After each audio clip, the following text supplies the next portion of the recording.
today's mindful moment. For those of you who are always on the go, remember mindful moments. Bite-sized knowledge, right? Exactly. Perfect for those mental snacks throughout the day. Narrated by AI, too. We all learned about American democracy, right? Government of the people, by the people, for the people. Sounds pretty good. But is it always that simple? Well, that's what we're going to look at today. Yeah. Ben Price, in his book, How Wealth Rules the World, he kind of flips the script a little bit, doesn't he? He really does. It's a provocative look at the foundations of the American system. So the book is How Wealth Rules the World, Saving Our Communities and Freedoms from the Dictatorship of Property. That's it. That's the one. Dictatorship of property. What an interesting way to phrase it. It grabs your attention. Yeah. Right. And he gets to the heart of what Price is arguing. He's saying the U.S. Constitution, it wasn't just about protecting individual liberties. Like we learn in school, right? Exactly. He suggests there was another priority baked right in, the protection of property rights. Okay, so it wasn't about stopping some evil king from taking over. Not exactly. Price argues that the founders, while definitely concerned about tyranny, were also operating within a very specific historical context. The American Revolution had just happened. Right. And that revolution, while fueled by ideals of liberty and equality, it also shook up the existing power structures. You have to remember, many of the founders were part of the colonial elite. They had a lot to lose if things got too radical. So Price is calling the Constitution a counter-revolutionary document. Exactly. He argues that it was a way to stabilize the new nation while ensuring that the traditional power structures, based on wealth and property, remained largely intact. Okay, so you're saying that instead of an aristocracy based on family names and titles, like in Europe, the founders created a system where wealth itself held a privileged position. That's a great way to put it. It wasn't about who your parents were, but what you owned. So they enshrined the rights of property as a supreme legal principle, according to Price. That's his argument. And he traces how this idea, this prioritization of property, has continued to influence American law and society right up to the present day. And that's what's really fascinating about Price's work, right? It's not just a history lesson. Right. He connects these historical ideas to current issues. He looks at how legal paradigms evolved from slavery to corporate power. Slavery, that's a tough one. It is, but it's central to his argument. He shows how the legal framework that was used to accommodate slavery, a system obviously deeply tied to property rights. We were considered property, right? Exactly.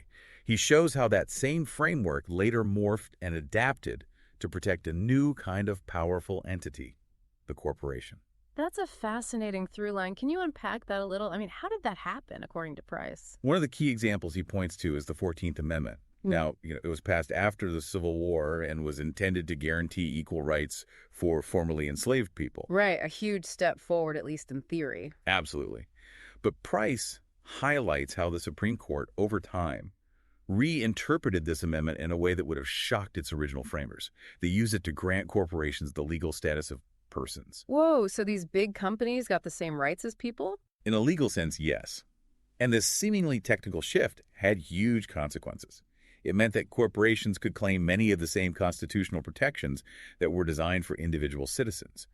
It really tipped the scales in favor of corporate power. So the system that once protected slave owners, now it's being used to shield corporations. That's the core of Price's argument.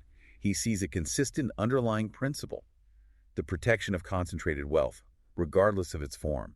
And he shows how this principle has been upheld and reinvented through various legal mechanisms throughout American history. And Price doesn't stop there, right? He also looks at how this affects local communities. Yes, absolutely. He digs into the legal structure of local governments, something most people probably don't think about very much. Yeah, I never really considered it. Most of us assume our towns and cities have a fair amount of autonomy, right? But Price points out that, legally speaking, they're often designated as public corporations. Hold on. A corporation? Like, Microsoft is a corporation. It's a little confusing, I know. In this context, corporation doesn't refer to a business. It means a specific type of legal entity, a public entity with limited, delegated powers, rather than inherent sovereignty. So, my town council, they're not as powerful as they might seem. That's what Price argues. He says this legal structure, being a public corporation, restricts their ability to act independently, especially when their decisions might clash with the interests of powerful corporations or property owners. So even if a local community wants to do something, state or federal authorities could step in and overrule them. Exactly.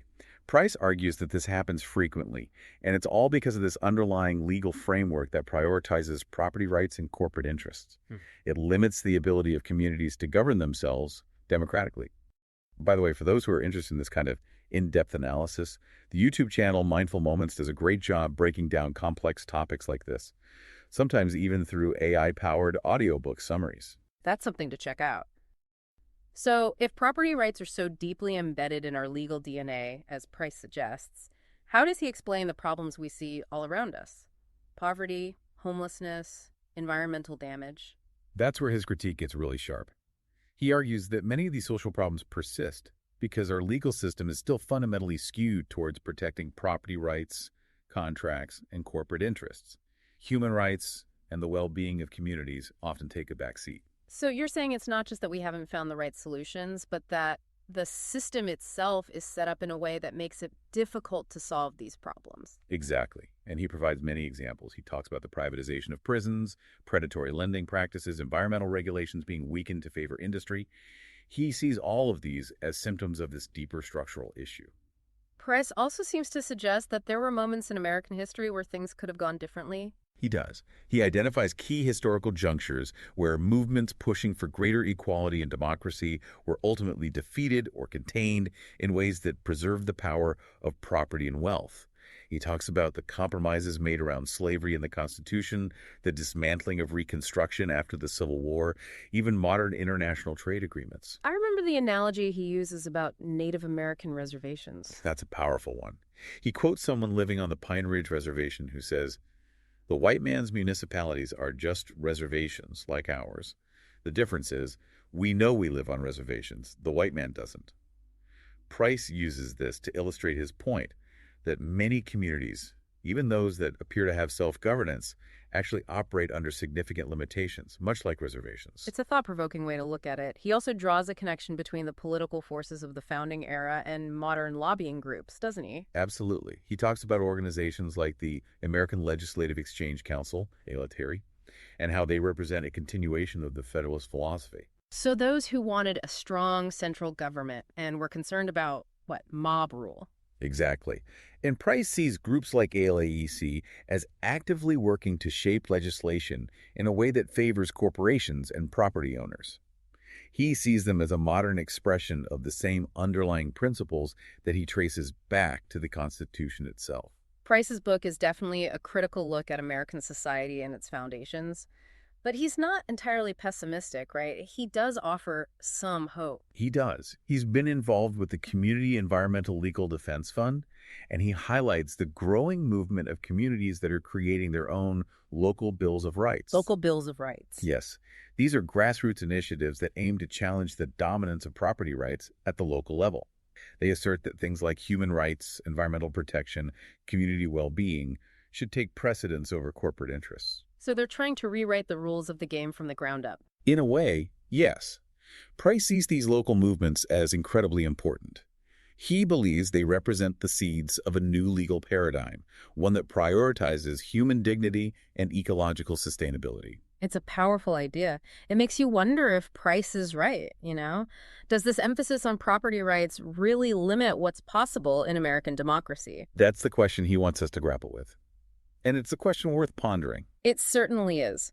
So if you found this discussion about Ben Price's How Wealth Rules the World interesting, and I hope you did. I know I did. It's a fascinating book. You can find a link to buy it in the show notes. And of course, please subscribe to the show for more deep dives into these important ideas. Share this episode with your friends, family, anyone who might be interested. And most importantly, we hope this encourages you to think critically about how our society is structured and how it could be different. Because ultimately, that's how change happens. Exactly. Thanks for listening, everyone.